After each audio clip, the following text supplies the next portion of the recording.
Maintenant, on va expliquer un nouveau paragraphe, c'est abscisse curviligne. Tout d'abord, on va définir dans ce paragraphe, c'est quoi l'abscisse curviligne? Soit ça a la trajectoire d'un mobile. Ça, c'est le sens positif de déplacement du mobile sur sa trajectoire. Pour définir l'abscisse curviligne, je choisis un point fixe, pris comme origine d'espace.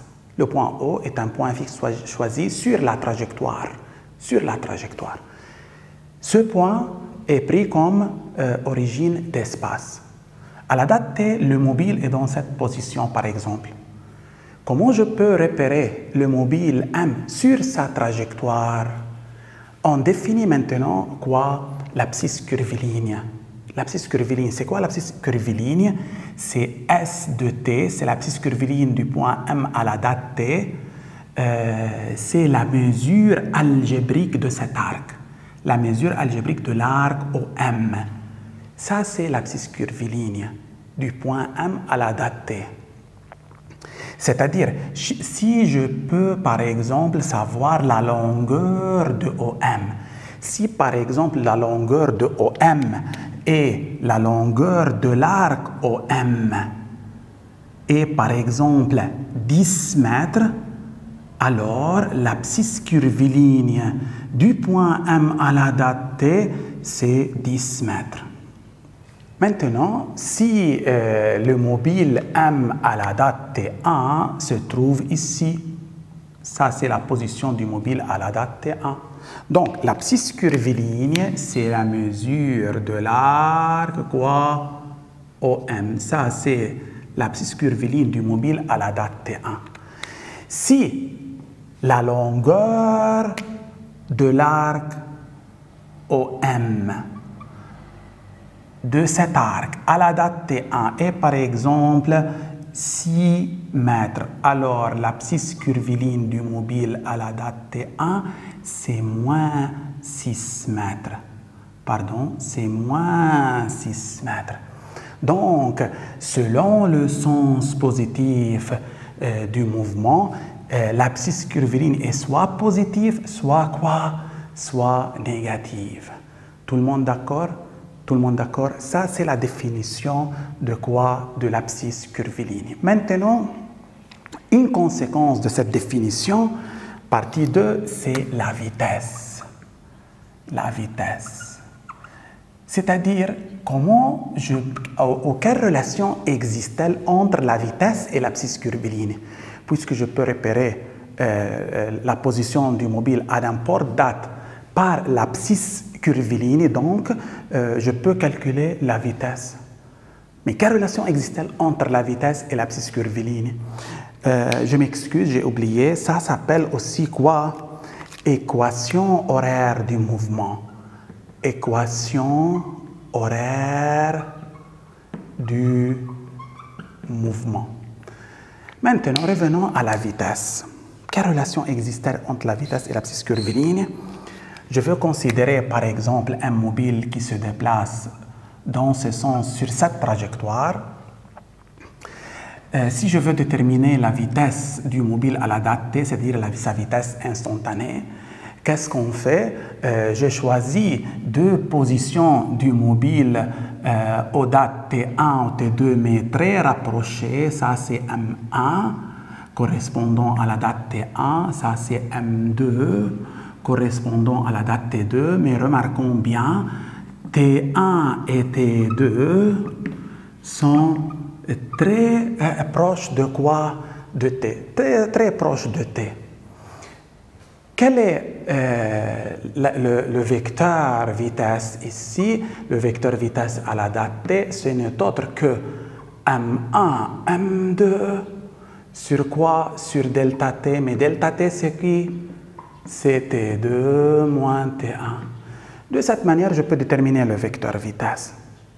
Mais je peux, à partir de cette équation, écrire l'expression du norme du vecteur vitesse. C'est quoi? C'est tout simplement M1, M2 sur quoi? Sur delta T. Ça, c'est qui? Ça, c'est le M1, M2. Maintenant, remarquons bien. Puisque T1 ou T2 sont très rapprochés de T, alors M1 ou M2 sont relativement proches de la position M. Et par suite, la corde et l'arc se confondent dans ce cas. Donc, qu'est-ce que je peux remplacer maintenant M1, M2 par la mesure de l'arc M1, M2. Et sur quoi? Sur delta T. Remarquons bien. Ça c'est une corde. Ça, c'est l'arc. Lorsque la corde devient de plus en plus petite, remarquons, la corde et l'arc sont pratiquement égaux. Donc, on peut faire cette approximation. Maintenant, si je choisis un point fixe O ici, alors OM1, c'est quoi? OM1, c'est l'abscisse curviligne à la date T1. OM2, c'est l'abscisse curviligne à la date quoi? T2. Remarquons. Mais à quoi est égal l'arc M1, M2? Remarquons bien. À quoi est égal l'arc M1, M2? C'est S à la date T2, l'abscisse curviligne de M2 moins l'abscisse curviligne de quoi? De M1 sur delta T. M1, M2, c'est ST2 moins ST1. Et par suite, c'est quoi ça? C'est delta S sur quoi? Sur delta T. Alors, la vitesse maintenant à la date T. Delta S sur delta T, mais à condition que delta T est très faible. Donc, je peux remplacer delta T par quoi? Par dt. Et par suite, qu'est-ce que j'obtiens? Ici, dt. Et en haut, ds. Ça, c'est quoi?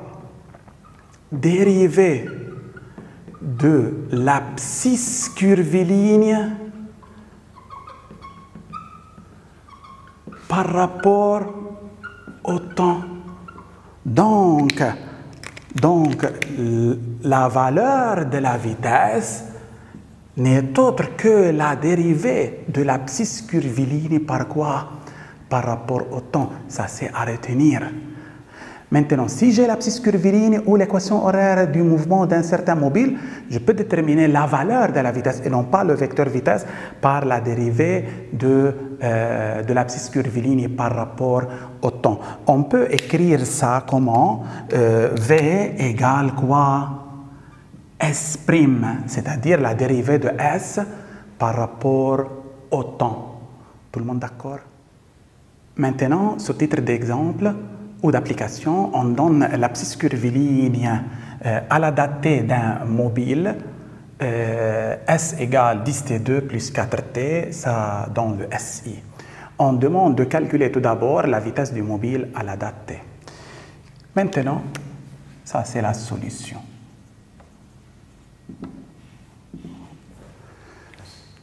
Maintenant, c'est quoi la vitesse du mobile?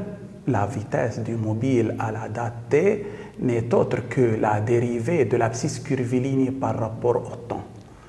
Donc, tout simplement, je fais la dérivée de 10t carré plus 4t. Qu'est-ce que j'obtiens? 20t plus 4. Et ça, c'est aussi dans le SI. C'est-à-dire, si t en secondes, la vitesse sera en quoi? En mètres par seconde. On a déterminé maintenant quoi? La vitesse du mobile à la date quoi? À la date T. Partie B, on déduit l'accélération tangentielle. Accélération tangentielle.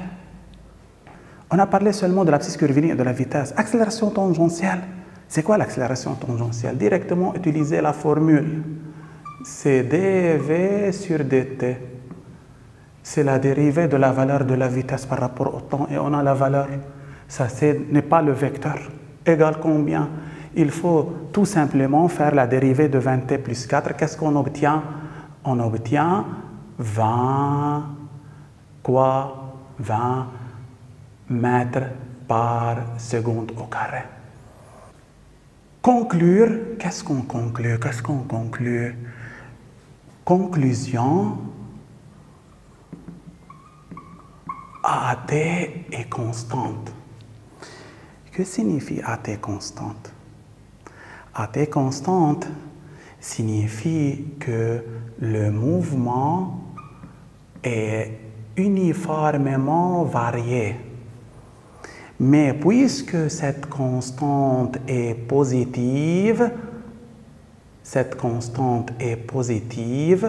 le mouvement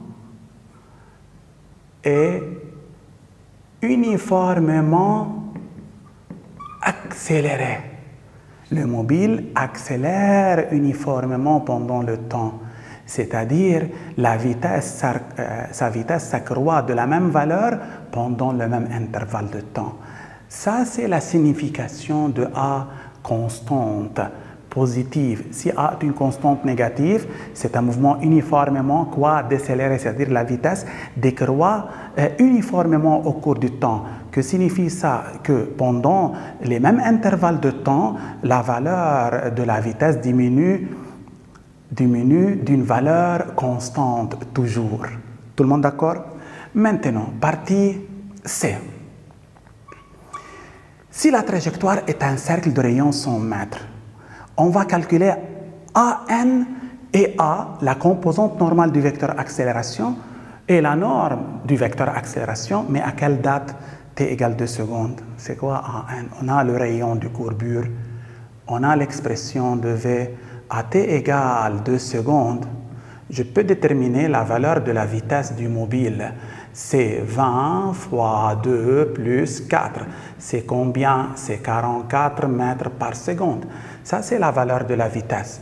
Et j'ai le rayon du courbure, donc je peux déterminer quoi? AN. AN est donné par V2 sur R. C'est 44 au carré sur combien? Sur 100. AN, c'est 19,36 mètres par seconde au carré. Ça, c'est la valeur de l'accélération normale à la date t égale 2 secondes. Ça, c'est l'accélération tangentielle. Maintenant, on va calculer A. A égale à combien? A, il y a une relation qui dit A carré plus égale A carré t plus A carré n. Cette relation est valable dans tout mouvement plan. A au carré égale A au carré t plus A au carré n. J'ai AT, j'ai AN. AT c'est 20, AN c'est 19,36. Donc je peux déterminer quoi? A. Alors A égale racine carrée, c'est 20 au carré plus 19,36 au carré. A, c'est 27,8 mètres par seconde au carré. Tout le monde d'accord?